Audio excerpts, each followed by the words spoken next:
Assalamualaikum warahmatullahi wabarakatuh.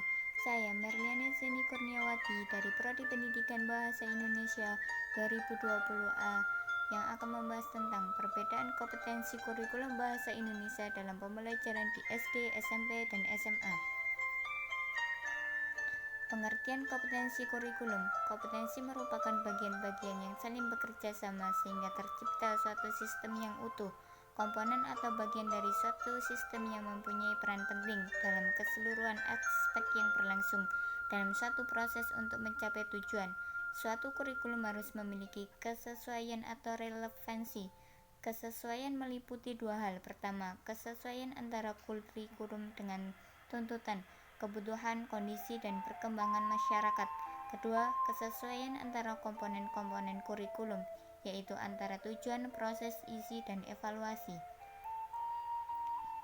Macam-macam kompetensi kurikulum. 1. Kompetensi tujuan. 2. Kompetensi isi atau materi. 3. Kompetensi media atau sarana dan prasarana. 4. Kompetensi strategi. Dan yang kelima, komponen proses belajar mengajar.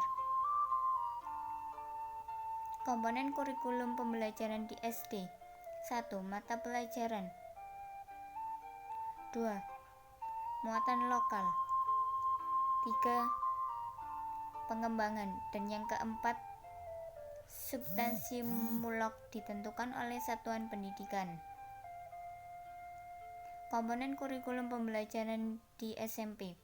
Komponen di SMP untuk mencakup tingkat kemampuan kompetensi lulusan atau SKL yang harus dimiliki pada peserta didik di setiap tingkat kelas SMP adalah 1. KI 1 kompetensi inti, 2. KI 2 kompetensi sikap sosial, yang ketiga KI 3 kompetensi inti pengetahuan, dan yang keempat kompetensi inti 4 kompetensi inti keterampilan.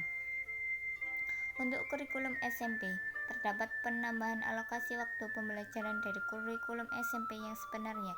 Selain itu, ada pula usulan untuk mengelompokkan mata pelajaran untuk mata pelajaran pendidikan agama, PPKN, bahasa Indonesia, matematika, IPA, IPS, dan bahasa Inggris dimasukkan ke dalam kelompok A. Sementara itu, kelompok B terdiri atas mata pelajaran seni budaya, penjaskes, dan prakarya, termasuk muatan lokal.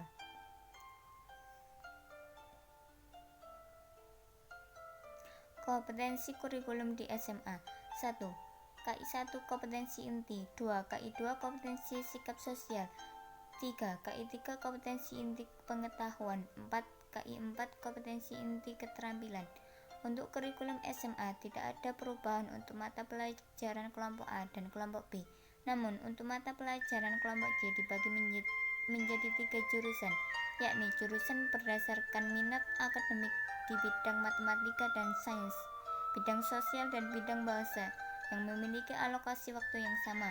Pada usulan kurikulum yang baru, terdapat pula mata pelajaran pilihan yang terdiri dari mata pelajaran literasi media, bahasa asing, teknologi terapan, dan pilihan pendalaman minat atau lintas minat. Sekian dari saya. Wassalamualaikum warahmatullahi wabarakatuh.